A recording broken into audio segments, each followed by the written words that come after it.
In the 20th century, the Arab world and the Palestinians and their supporters in the West, among the intellectual elites, basically erased history and recreated a fake history that deracinates the Jewish roots that are unparalleled. There is no other story in the history of nations where people fought for so long for their land, for 2,000 years, were dispossessed from it, came back to it, did not kick out an existing population with a national consciousness, rebuilt the land, and now are being told you have no connections to it. Israel is perhaps the only country in the world whose legitimacy is still challenged every single day. And things only have gotten much, much worse since October 7th. You'd think that after the massacres of October 7th, the world would express some sympathy towards Israel, but no, the occupation narrative has absolutely avalanched, exploded into something so much bigger than it was even before. Let's set the record straight for the case for Israel. Hear it now from the mouth of Prime Minister Bibi Netanyahu as he was interviewed by author Jordan Peterson. Take a look at this. I know that there's tremendous constant noise about issues as fundamental as Israel's right to exist even. And you start by talking about, in your book, you embark on explaining that, at least in some part, by talking about Herzl and his terror that anti-Semitism, that the rise of anti-Semitism in Europe was going to cause a catastrophe, which was obviously a justified terror. Would you be kind enough to walk me and my viewers and listeners through your rationale for the moral justification for Israel, the political justification as well? And I'm going to do what I can to my limited ability, let's say, to push back. I've heard the arguments of often young people who are more prone to give credence and sympathy, say, to the Palestinian viewpoint. And I'd like to rectify my ignorance and maybe help my viewers and listeners do the same thing. So would it be useful to start with Herzl? Well, I'd start, Herzl was what I call our modern Moses, but I'd actually start with the original Moses. The Jewish people have lived in the land of Israel, what is now the state of Israel, have lived here and have been attached to this place for about 3,500 years. 3.5 millennia. Now, for the first 2 millennia, roughly, of that time, we were living in what is described in a text commonly known as the Bible. So the Bible describes how the Jewish people lived on this land, were attached to this land, fought off conquerors, sometimes were conquered, but stayed on their land. And that continued for a very long time until roughly the 7th century, actually, after the birth of Christ, okay? For roughly 2,000 years. We were conquered by the Romans, we were conquered by the Byzantines. They did a lot of bad things to us, but they didn't really exile us, contrary to what people think, okay? The loss of our land actually occurred when the Arab conquest took place in the 7th century. The Arabs burst out from Arabia, and they did something that no other conqueror, not the Romans, not the Byzantines, not the Greeks before them, not Alexander the Great, nobody did before. They actually started taking over the land of the Jewish farmer. They brought in military colonies that took over the land. And gradually over the next 2 centuries, the Jews became a minority in our land. So it is under the Arab conquest that the Jews lost their homeland. The Arabs were the colonials, the Jews were the natives dispossessed. Well, that happens in history.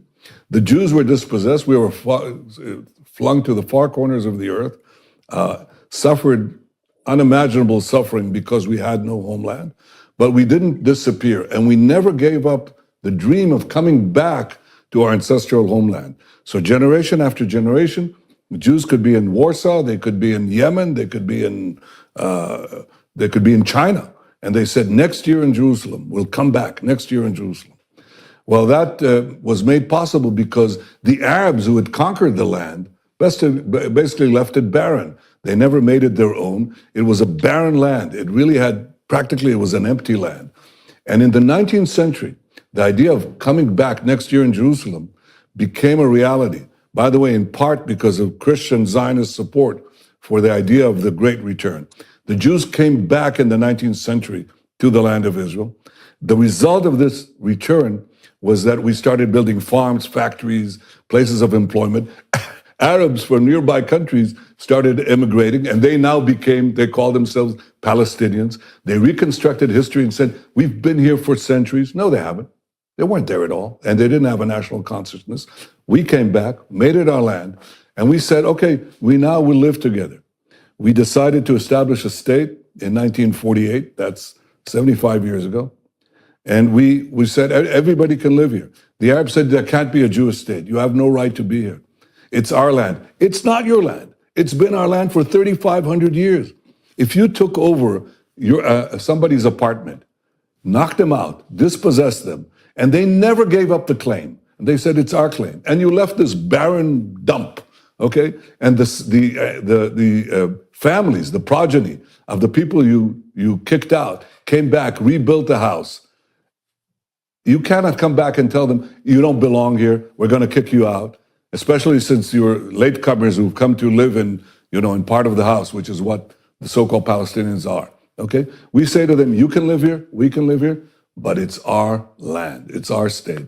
And the reason this conflict continues is because the Palestinians, who represent the colonial powers, the Arab conquest of the Middle East and beyond, they are saying, you have no right for a Jewish state. Well, we do. If any people has any right to a state, if any people never gave up their dreams of returning to their ancestral home, if any people rebuilt their home from nothing, from barren, wasted land, it's the Jewish people.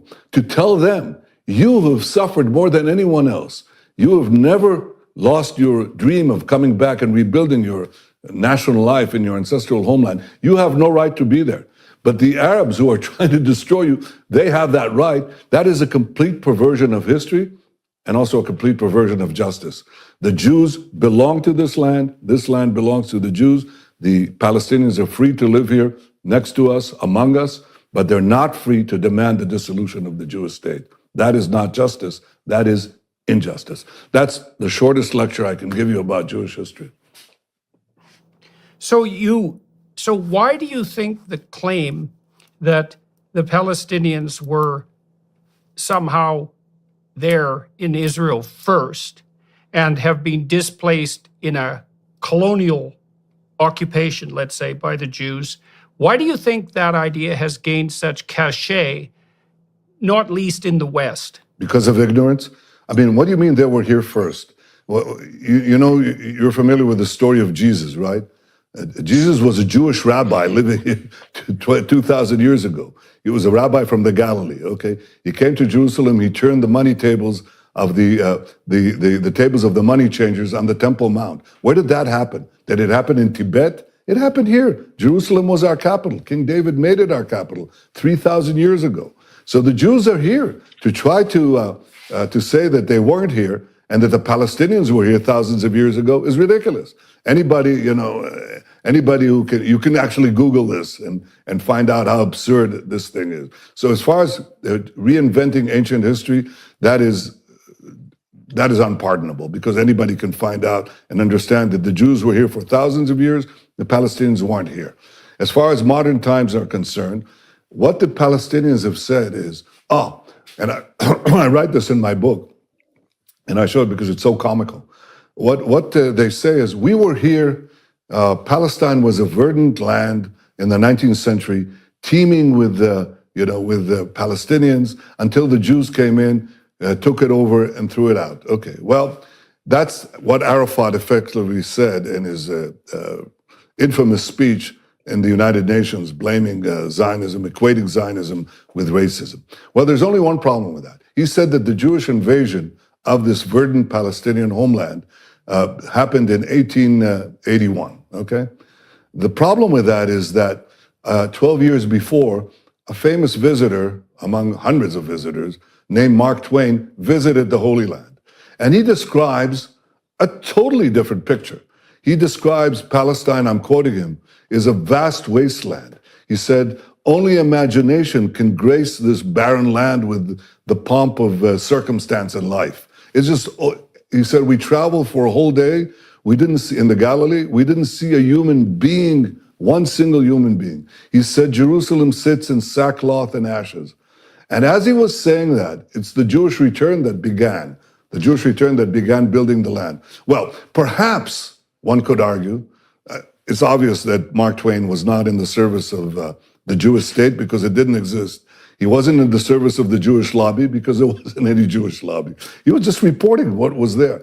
Could there possibly have been a tremendous influx of Palestinians between 1869 and 1881, the year that Arafat says the Jewish invasion began and destroyed the Palestinian paradise? Well, alas, no, because in the year 1881, another famous visitor visits Israel, and he visits this land, and he writes also his memoirs, okay? His name was Arthur Penrhyn Stanley. He was a very famous courtier of Queen Victoria's court, okay? And he came here on a special visit. And he says, I look south and I look north. He says, I'm in Judea. And I see nothing. He says, a barren expanse. And they both express, both Twain and Arthur Penrhyn Stanley say the same thing. When will the Jews come back and bring this land to life? And the answer is right then. We came back, brought it back to life. There were Arabs living here, but it was, as I say, a barren wasteland.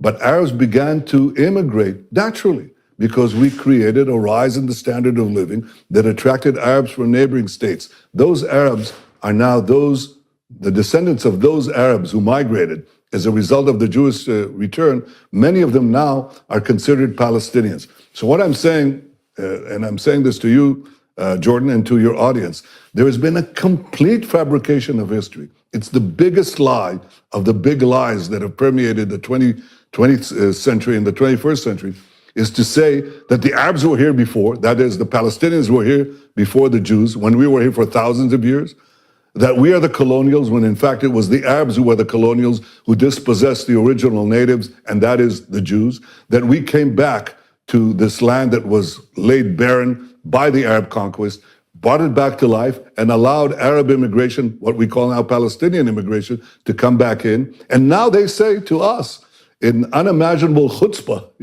they say, you don't belong here. They recreate ancient history, they recreate modern history, and this is a lot of hokum. It's ridiculous.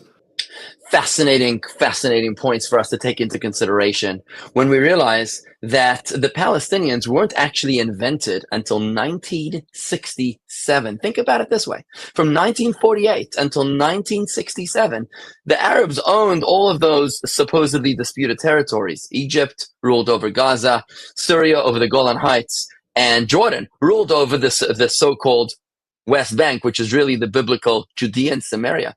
And if there were Palestinians, why didn't they give them a land of Palestine before 1967? And that's simple, because there simply didn't exist a Palestinian people. There is no state, there is no country, there is no borders that are called Palestine before 1967. It was only after they lost the Six-Day War that the Arabs decided to try to win through diplomacy what they failed to do militarily. And thus they established a new entity. They retroactively dated themselves as the Palestinian Liberation Organization, supposedly claiming their own land. It's interesting, that the term Palestinian was first introduced to the region in the year 136 CE, when the Romans invaded the land of Israel, because the word Palestine in Hebrew means invader. That's what the word means. So to call this an occupation of the Jewish people in the Palestinian land, as Prime Minister Netanyahu points out, is the greatest lie of our century. And it's critical for us to be able to put that into the proper perspective. Prime Minister Netanyahu invokes the first Moses, the original Moses, because really, I am not a Zionist. I am a biblical Zionist. I'm not just a regular Zionist. I'm a biblical Zionist. A Zionist whose claim to the land doesn't go back to 1948, when the United Nations had mercy upon us to be able to give us, the survivors of the Holocaust, a homeland. No. They gave it to us, they can take it away. It was God Almighty, the creator of heaven and earth, who promised the land to Abraham, to Isaac, and to Jacob, and to their descendants. And that's why we have the claim to the land of Israel, and we've never left the land. And every single Passover Seder in the history of mankind, we always end the Seder with a prayer, L'shana haba b'Yerushalayim, next year in Jerusalem, and Jerusalem rebuilt. 3 times a day, Jews from around the world pray for the rebuilding of Jerusalem. I'm from South Africa originally, and we would pray to the north. And here in America, we pray to the east. In Russia, they pray to the south, because we're always praying with our faces towards Jerusalem. Remember, the Arabs pray with their backs to Jerusalem. They pray to Mecca with their backs facing Jerusalem. This certainly is a major clarification that we've got to convince ourselves of, because it's only when the Jews are comfortable with their own convictions that the rest of the world is able to support us. Because if we don't believe in ourselves, then who else on earth could possibly believe in our claim, in our right to our homeland as well?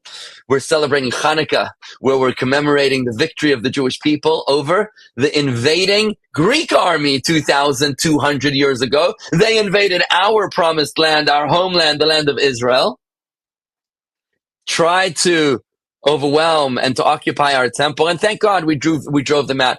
Ever since then, for the 8 nights of Hanukkah, millions and millions of Jews in every generation for over 2,000 years have been commemorating the conquest of the Jewish people over the invading Greek army. We have been there long before any Arabs were ever born, before the birth of Muhammad, which is only 1,500 years ago. The Jewish people were living in our second temple, which is what's happening right now during the Hanukkah festival. And if you think about it, the Arab Waqf, the Waqf authority, which is in control of Jerusalem, of the old city of Jerusalem, is constantly trying to dig behind the Western Wall, which is the Western Wall of Jerusalem, the side of the Temple Mount, because they're trying to delete history. They're trying to delete any proof of the Jewish temple, which existed there 2,000 years ago. This is what we're celebrating on Hanukkah. Hanukkah is the recognition and realization that we, the Jewish people, have been around for 4,000 years in the same land, in the same language, speaking the same, using the same names for our children, eating the same foods, worshiping the same God with the same customs and the same faith. This is our promised land. Don't let anybody else convince you otherwise.